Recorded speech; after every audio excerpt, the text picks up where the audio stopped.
നമസ്കാരം. നമ്മുടെ നാട്ടിലെ പല ആൾക്കാരും എപ്പോഴും ഉള്ളൊരു സംശയമാണ് ഇൻഷുറൻസ് പോളിസികൾ അത് ഇൻവെസ്റ്റ്മെൻറ്റിൻ്റെ കണക്കിൽ ഉൾപ്പെടുത്താൻ പറ്റുന്നതാണോ അല്ലയോ എന്നുള്ളത്.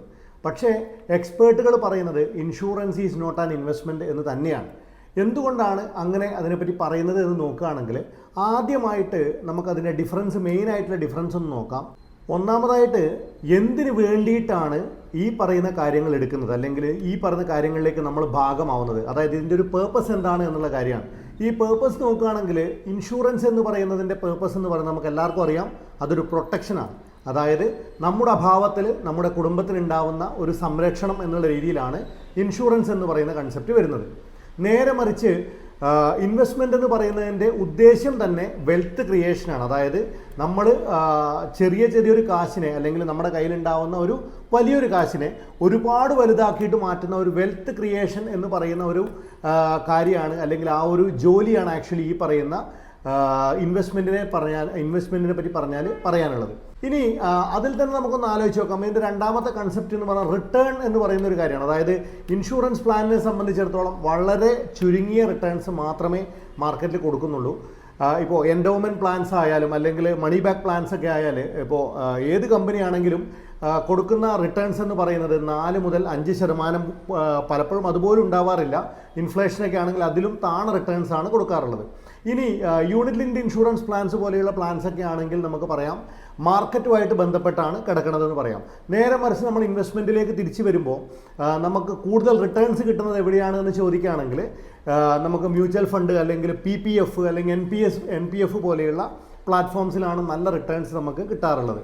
ഇപ്പോൾ നേരത്തെ പറഞ്ഞ യൂണിറ്റ് ലിങ്ക്ഡ് ഇൻഷുറൻസ് പ്ലാൻ അഥവാ യൂലിപ്പ് പ്ലാൻസ് ഒക്കെ തന്നെ എല്ലാ ചാർജുകൾക്കും ശേഷം ഇൻവെസ്റ്റ് ചെയ്യുന്നത് പോലും ഈ പറയുന്ന മ്യൂച്വൽ ഫണ്ട് പോലെയുള്ള പ്ലാറ്റ്ഫോംസിലാണ്. സോ അതുകൊണ്ട് തന്നെ നേരിട്ട് ഇൻവെസ്റ്റ് ചെയ്യുന്നതിൻ്റെ ഒരു ഗുണം നേരിട്ട് മ്യൂച്വൽ ഫണ്ട് ചെയ്യുന്ന സമയത്ത്, അതായത് ഇൻഷുറൻസിലൂടെ അല്ലാതെ ചെയ്യുന്ന സമയത്ത് നമുക്ക് ഉണ്ടാക്കാൻ പറ്റും.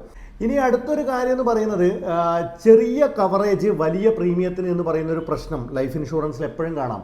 ഒരു എക്സാമ്പിളായിട്ട് നിങ്ങൾക്കൊരു 50,000 രൂപ പ്രീമിയം അടക്കുന്ന ഒരു വ്യക്തിയാണ് നിങ്ങളെങ്കിൽ നിങ്ങൾക്ക് ഒരു 5 മുതൽ 10 ലക്ഷം രൂപ വരെയാണ് നിങ്ങൾക്ക് സാധാരണയായിട്ട് ഇൻഷുറൻസ് പോളിസികൾ കവറേജ് തരുന്നുണ്ടാവുക.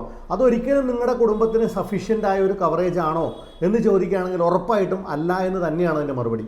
അപ്പോൾ അവിടെയാണ് ലൈഫ് ഇൻഷുറൻസ് പോളിസികളിലെ വലിയൊരു പ്രശ്നം അവിടെയാണ് ഉണ്ടാവുക. നിങ്ങൾക്ക് ഇൻഷുറൻസ് പോളിസി അല്ലെങ്കിൽ ഇൻഷുറൻസ് പരിരക്ഷയാണ് നിങ്ങൾക്ക് ആവശ്യമെങ്കിൽ ഒരിക്കലും നിങ്ങൾ ഈ പറയുന്ന എൻഡോമെൻറ്റോ അല്ലെങ്കിൽ യൂണിറ്റ് ലിങ്ക്ഡ് ഇൻഷുറൻസ് പ്ലാൻ പോലെയുള്ള പ്ലാനുകളിലേക്കല്ല, മറിച്ച് ടേം ഇൻഷുറൻസ് പ്ലാനുകളിലേക്കാണ് പോകേണ്ടത്. അതായത് അവിടെ നിങ്ങൾക്ക് സംഭവിക്കുന്നത് എന്താ വെച്ചാൽ ചെറിയൊരു പ്രീമിയത്തിന് വലിയൊരു കവറേജ് നമുക്ക് ഉണ്ടാക്കിയെടുക്കാൻ പറ്റും. നേരത്തെ ഞാൻ പറഞ്ഞു 50,000 രൂപയൊക്കെ കൊടുക്കുമ്പോൾ നമുക്ക് 5 ലക്ഷം മുതൽ 10 ലക്ഷം രൂപ വരെയാണ് കവറേജ് കിട്ടുന്നതെങ്കിൽ ഇവിടെ നമുക്കൊരു 15,000 20,000 രൂപയൊക്കെ കൊടുക്കുമ്പോൾ നമുക്ക് 1 കോടി രൂപയിലേക്കുള്ള കവറേജ് നമുക്ക് എത്തിക്കാൻ ടേം ഇൻഷുറൻസ് നമ്മളെ സഹായിക്കുന്നുണ്ടാവും. സോ അതുകൊണ്ട് തന്നെ അങ്ങനെയുള്ള കാര്യങ്ങൾ നമ്മളൊന്ന് പ്ലാൻ ചെയ്യുക. അതാണ് ശരിയായിട്ടുള്ള നമ്മുടെ ഫിനാൻഷ്യൽ പ്രൊട്ടക്ഷൻ എന്ന് പറയുന്നത്. ഇനി അടുത്തൊരു കാര്യം പറഞ്ഞാൽ ഇൻഷുറൻസിനെയും ഇൻവെസ്റ്റ്മെൻറ്റിനെയും സെപ്പറേറ്റ് എൻറ്റിറ്റി പോലെ തന്നെ കാണുക, അല്ലെങ്കിൽ സെപ്പറേറ്റ് ആയിട്ട് തന്നെ കാണുക എന്നുള്ളതാണ് അവിടെ ഏറ്റവും പ്രധാനം. അതുകൊണ്ട് തന്നെ നിങ്ങൾ ഇതിൻ്റെ അവസാനമായിട്ട് എന്താ പറയാനുള്ളതെന്ന് ചോദിക്കുകയാണെങ്കിൽ നിങ്ങൾക്ക് ഇൻവെസ്റ്റ്മെൻ്റ് ആണ് താല്പര്യമെങ്കിൽ നിങ്ങൾക്ക് NPS അല്ലെങ്കിൽ മ്യൂച്വൽ ഫണ്ട് PPF പോലെയുള്ള പ്ലാറ്റ്ഫോമുകളിൽ നിങ്ങൾക്ക് നിക്ഷേപിക്കാവുന്നതാണ്. ഇനി ഇൻഷുറൻസ് ആണ് നിങ്ങൾ ഉദ്ദേശിക്കുന്നതെങ്കിൽ നിങ്ങൾക്ക് അവിടെ ടേം ഇൻഷുറൻസ് പ്ലാൻ ചെയ്യാവുന്നതാണ്. രണ്ടിനെയും 2 എൻറ്റിറ്റി ആയിട്ട് തന്നെ കണക്ക് കൂട്ടുക. ടേം ഇൻഷുറൻസ് എന്ന് പറയുന്നത് നിങ്ങൾക്കൊരു ഹയർ ആയിട്ടുള്ള ഫിനാൻഷ്യൽ പ്രൊട്ടക്ഷൻ തരുമ്പോൾ മ്യൂച്വൽ ഫണ്ട് പോലെയുള്ള ഇൻവെസ്റ്റ്മെൻറ്റുകൾ നിങ്ങൾക്ക് നല്ലൊരു വെൽത്തും ക്രിയേറ്റ് ചെയ്യാൻ പറ്റും. സോ അങ്ങനെ ഒരു ബാലൻസ്ഡ് പോർട്ട്ഫോളിയോയിലൂടെ മുന്നോട്ട് പോകാനാണ് എപ്പോഴും നമ്മളെല്ലാവരും തന്നെ ശ്രമിക്കേണ്ടത്.